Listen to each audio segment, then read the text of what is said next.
In the crucible of World War II, armored warfare was an evolutionary race. Machines were forged in urgency. Some became legends, etched into history by the victories they secured. Others vanished into obscurity, outpaced by technology. But there is a third category, a darker distinction reserved for machines so fundamentally flawed, they were defeated not by the enemy, but by their own design. The British A38 Valiant was one such machine. Conceived in a moment of national desperation, the Valiant promised the impossible: impenetrable armor and battlefield dominance. Instead, it became a cautionary tale of engineering hubris, a weapon rejected by its own army before it could fire a single shot in anger. This is the story of the worst tank of World War II.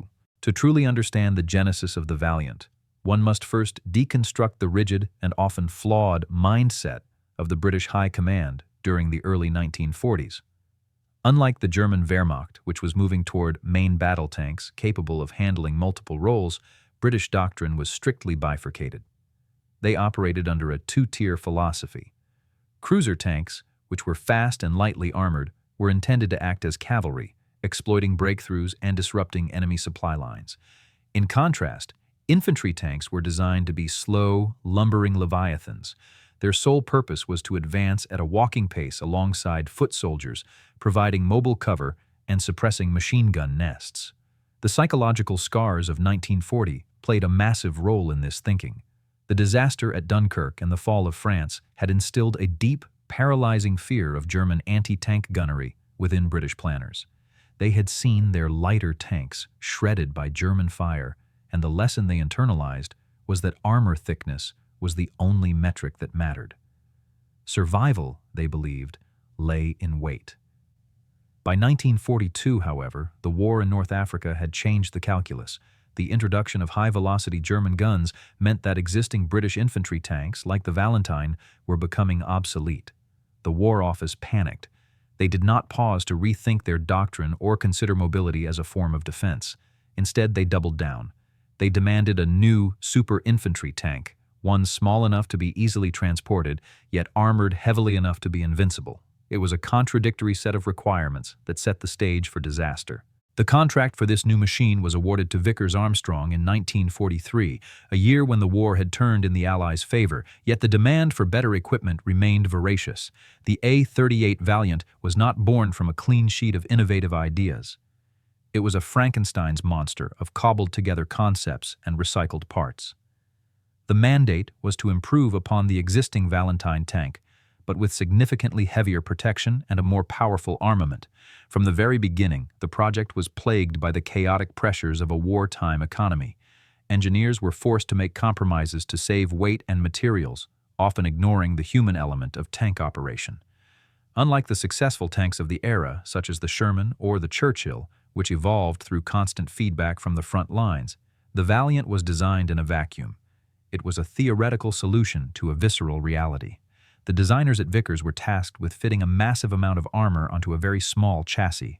To achieve this, they had to condense the internal volume of the tank, shrinking the space available for the engine, the transmission, and most critically, the crew. It was a design philosophy that prioritized the steel over the soldier. The result was a vehicle that looked formidable on a blueprint, but was structurally destined to fail. It was an engineering dead end, created by a committee that was looking at statistics rather than battlefield utility. When the specifications of the A38 Valiant were presented to the General Staff, they appeared, at a glance, to be exactly what was ordered. The tank weighed approximately 27 tons, a significant mass for its relatively small physical footprint. The most headline-grabbing statistic, however, was its frontal armor. The hull front boasted a thickness of up to 114 millimeters. To put this in perspective, the terrifying German Tiger I, a tank nearly twice the weight of the Valiant, had frontal armor of only 100 millimeters. On paper, the Valiant was tougher than a Tiger. Its offensive power was provided by the Ordnance QF 6-pounder, a 57mm anti-tank gun. While not the largest gun of the war, the 6-pounder was a highly capable weapon in 1943, able to punch through the armor of most Panzer III and IV variants. However, these impressive numbers masked a catastrophic engineering imbalance. To achieve that level of protection on such a small frame, the weight ballooned uncontrollably. To move this 27-ton block of steel, the designers installed a General Motors 671 diesel engine that produced a pitiful 210 horsepower, often derated to roughly 131 effective horsepower in testing conditions. This resulted in a power-to-weight ratio that was abysmal even by World War I standards. The transmission and suspension were essentially carried over from the much lighter Valentine tank, meaning every mechanical component was operating past its breaking point the moment the engine was turned on. It was a masterpiece of bad math. If a tank is judged by its lethality, it must also be judged by its livability. A tank crew that is exhausted, cramped, or injured by their own vehicle cannot fight effectively. In this regard, the Valiant was not just a failure, it was a torture chamber. Because the designers had thickened the armor inward as well as outward to keep the tank's profile small, the internal volume was drastically reduced. The driver's compartment is the most infamous example of this negligence. The space was so restricted that the driver risked physical injury just attempting to enter the seat. Once inside, the ergonomics were a disaster. The gearshift lever was positioned behind the driver, requiring him to contort his body and wrench his arm backward to change gears. The foot pedals were placed at such a steep, unnatural angle that there was a genuine risk of the driver's foot slipping and becoming trapped between the pedal and the hull floor. Visibility was another casualty of the design. The vision blocks were poorly placed, leaving the commander and driver effectively blind to their surroundings, a death sentence in urban combat or ambush scenarios. Ventilation was virtually non-existent. The heat from the engine and the fumes from the gun would have suffocated the crew rapidly. During preliminary inspections, test crews didn't just complain, they reported fears for their safety. The Valiant was a weapon that fought its own operators harder than it would have ever fought the Germans. In the fluid dynamic combat of the mid-1940s, mobility was life. A static tank was nothing more than a target practice bunker for enemy artillery and aircraft. The Valiant's mobility can best be described as pathetic. With its underpowered engine screaming to move 27 tons of dead weight, the tank's top speed on a road was theoretically 12 miles per hour, but in reality, it struggled to reach a walking pace off-road. The suspension, inherited from the lighter Valentine, was crushed under the added mass. It lacked the travel and compliance to absorb rough terrain. This meant that the tank did not glide over bumps, it smashed into them.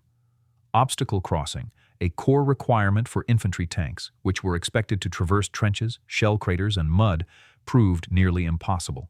The Valiant lacked the torque to climb steep grades and the ground clearance to navigate deep mud. Furthermore, the steering mechanism was heavy and unresponsive. The driver had to exert immense physical strength to disengage the clutches to turn the vehicle.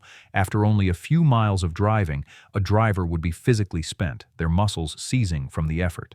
In a combat scenario where quick maneuvering is required to angle armor against incoming fire, the Valiant would have been a sitting duck. The definitive moment in the Valiant's short life occurred in May 1945, when the sole prototype was delivered to the Fighting Vehicle Proving Establishment at Churchill for official trials. The war in Europe was effectively over, which perhaps allowed the assessors to be even more critical than usual. The trials were intended to be a comprehensive evaluation, but they turned into a farce. The most famous anecdote regarding the Valiant involves the tank inspecting officer during a test drive. The officer found the driving position so cramped, the gear shifting so dangerous, and the steering so laborious that he halted the test after only 13 miles. He did not complete the endurance run. He essentially parked the tank, climbed out, and refused to drive it further, citing that it was a risk to his physical health. The official report that followed was scathing. It detailed a litany of failures. The engine was too weak, the suspension was liable to collapse, the weight distribution was dangerous, and the crew ergonomics were the worst ever seen in a British vehicle. The report concluded that the Valiant offered no advantage over existing tanks and had no potential for future development. The British Army, which had accepted many flawed vehicles out of desperation in previous years, reached a swift and absolute verdict. The Valiant was unfit for service. The project was killed instantly. To contextualize the failure of the Valiant, one must look at its contemporaries. British tank design in World War II was often hit or miss, but other vehicles managed to redeem themselves.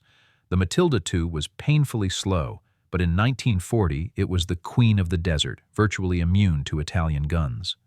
The Valentine was small and cramped, but it was mechanically reliable and could be produced in huge numbers, earning the affection of the Soviets who received them via Lend-Lease. The Churchill tank is the best comparison. Early versions of the Churchill were plagued by mechanical failures and were nearly cancelled. However, the basic hull design was sound. It had room for upgrades, a suspension that could climb almost anything, and a chassis that could take a beating. Engineers iterated on the Churchill, fixing the engines and upgunning the turrets, eventually turning it into one of the best heavy tanks of the war. The Valiant, by contrast, had no good bones. The flaw was in the DNA of the design. You could not upgrade the engine because there was no space. You could not fix the suspension without rebuilding the hull. You could not improve crew comfort without stripping the armor. It was a dead end. While other tanks evolved, the Valiant was extinct before it was even born. The production run of the A38 Valiant began and ended with a single prototype. After the disastrous trials at Churchill, the War Office didn't just cancel the project, they effectively buried it. There was no attempt to salvage the hull for other uses, no attempt to sell the design to allies. The British military machine moved on instantly. By 1945, British engineering had finally matured. The focus shifted to the A-34 Comet and the development of the Centurion, the universal tank that would eventually make the distinction between cruiser and infantry tanks obsolete. The Centurion would go on to be considered one of the greatest tanks in history, serving for decades. The Valiant was the final dying gasp of the old, flawed Doctrine. Interestingly, the single Valiant prototype was not scrapped. It was kept by the School of Tank Technology. It served a new, albeit humiliating purpose. It was used to show new engineering students exactly how not to design a tank. It became a physical syllabus of errors, preserved to ensure that future generations of British engineers would never repeat the mistakes of 1943.